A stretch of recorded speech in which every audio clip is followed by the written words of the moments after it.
So I thought I'd finally do something on this channel because you make all the videos and I'm practically non-existent on here. But yeah, I don't really have much to say. I just want to tell you about what I've been doing and stuff like that. So I did my advanced acting class, my first one. We did like attempted rape scenes. Everyone was doing that. Like that was the project. So I did a scene with this guy called Adam, who's a really nice guy. His girlfriend's in the class as well. His girlfriend is like really, really nice. We're friends on Facebook and stuff, and we chat sometimes. And basically, the scene was basically meant to be kind of whatever we wanted, but the gist of it was that we had to end up with like me on the ground and him on top of me, pinning me down because it's like attempted rape. And he's a really sweet guy, so it was quite funny to do.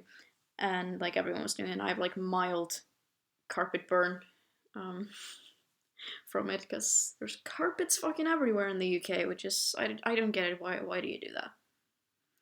I think I kind of get it. I think it might be due to the fact that your houses have terrible insulation, um, but yeah, we're gonna these are the kind of scenes we're gonna be working on for a while now. We're doing it again next week. We're improving on it, and then the week after we're gonna film it, and then I'm gonna get the footage so I can put it on my show reel, and Adam's gonna get it as well, so he can put it on his show reel.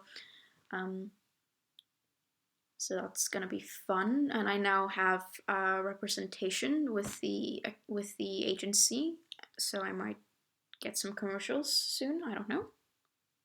We'll see what I'll do. I saw Deadpool, which was fun. I saw that on Saturday. Went with the parental units. One of them enjoyed it, the other one not so much. Yeah, my mom was not keen. She sort of turned to me at one point in the film and was like, "What is this? Like, what have you dragged us to now?" And it's like, sorry, but I wanted to see this movie, and you said you'd take me. I really, really liked it. I hope there's a sequel because all the Deadpool, it's so good. I think they did a really good job with characterization in that one. Not like I'm watching this show called Lucifer right now, which is also which are based on comics, and they're kind of following the storyline in a way, like with the Stolen Wings. Like it's not like with Powers. Whereas I thought Powers was a really good show, but the comic and the show are really, really different. But I feel it kind of works in a way because they're kind of doing their own thing separately. But with Lucifer, they're following partly a storyline from one of the comics where Lucifer's wings get stolen because he cut them off when he went to Earth to become like a human. Well, he's not really human; he's immortal, but like he doesn't have wings, so he's not an angel anymore. Anyway, and then someone steals the wings.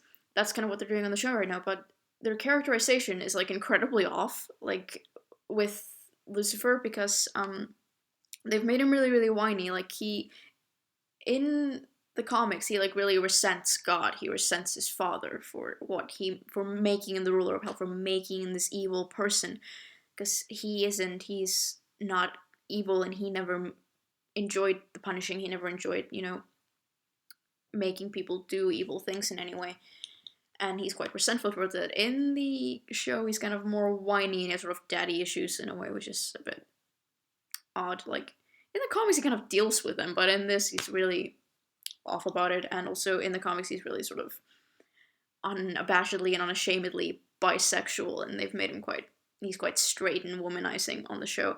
And I think that might just be because they've put him on TV, and bisexual characters don't get shown on TV quite a lot. So I think that might be the issue, just because it's like a TV show, so they can't really do it that way. It's like with Criminal Minds, when you read about it, like in that Spencer was originally meant to be a bisexual character, but they decided not to do it because they wanted it, because in the first seasons he like has a crush on JJ, and I'm just like, well, he can still be bisexual and have a crush on JJ. Like that's not how this works. But whatever you want to do. But yeah, it's quite a good show though if you really think about it. Well, it's kind of shit, but it's funny. Tom Ellis, who plays Lucifer, he's quite good in it.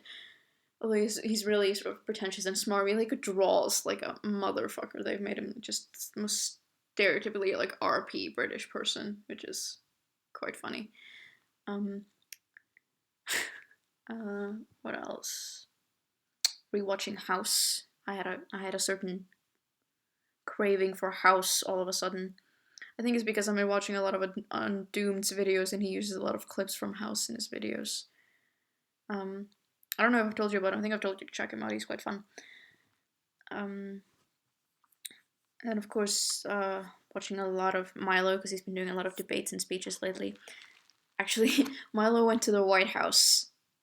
Like he crashed like a press secretary meeting thing at the White House, and he asked the press secretary about like free speech online and how, companies like Twitter and Facebook are like censoring people. Like Facebook has teamed up with the German government to like censor comments about immigrations in Germany. And then obviously Twitter is banning people just like left and right. And Facebook's been banning a lot of people now, like Lauren Southern with Rebel Media. She got banned from Facebook for saying faggot. And then which is weird because she was discussing Milo's tour, which is of course called the Dangerous Faggot Tour. And Milo's been getting like warnings about that as well because he's been posting stuff about his own tour on Facebook, and they've been giving him warnings because of the word faggot. And then Paul Joseph Watson pointed out that a lot of people have been sending him screenshots of them getting banned for things they posted like months ago criticizing feminism. So this is getting quite scary. And like Milo brought this up at the White House, and he brought up the fact that he got his checkmark taken away on Twitter because he made jokes about feminists and this kind of stuff. And like obviously this kind of progressive left-wing media is really running with this and being like, oh, he's being really petty, like you got into the White House like press secretary meeting and like can complain about us not having a check marks. Like it's not what he's doing. He's like making a point that this is what is happening to people. This is what happened to him. This is not like, he's not like asking the White House to do anything about it. He's just trying to make a point that this is an issue, and if this is something that if they feel that that you should be censored for your politics, which you shouldn't be. And if you watch like Tiltier's new thing, not like the 5-hour thing, the 40-minute thing where he sort of sums things up, but he might do another video on it as well because there's a lot to cover in it about the Trust and Safety Council that Twitter has set up, about this whole safer internet thing, and the European Council, how they are a lot of the companies involved with Twitter's Trust and Safety Council are incredibly authoritarian, Orwellian companies. Like Feminist Frequency is the least of these people's worries. It's the Safer Internet Day thing that's the issue. Yeah, I don't really know. It's just getting like censorship on the internet is becoming a critical thing, and it's getting really, really scary, especially with Twitter and Facebook, because these are quite big social media platform. But of course Twitter is just going to hell, and their stocks are plummeting. Facebook's going to be around for a while because they just have a lot more money and they're a way bigger company than Twitter is. But yeah. I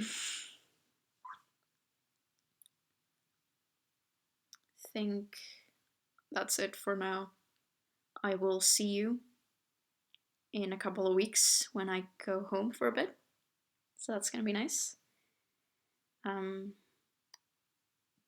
I hope you have a good time with your LARPing thing where you're gonna rip someone's heart out and you're gonna be a badass. And I love you and I miss you, and I'll see you soon.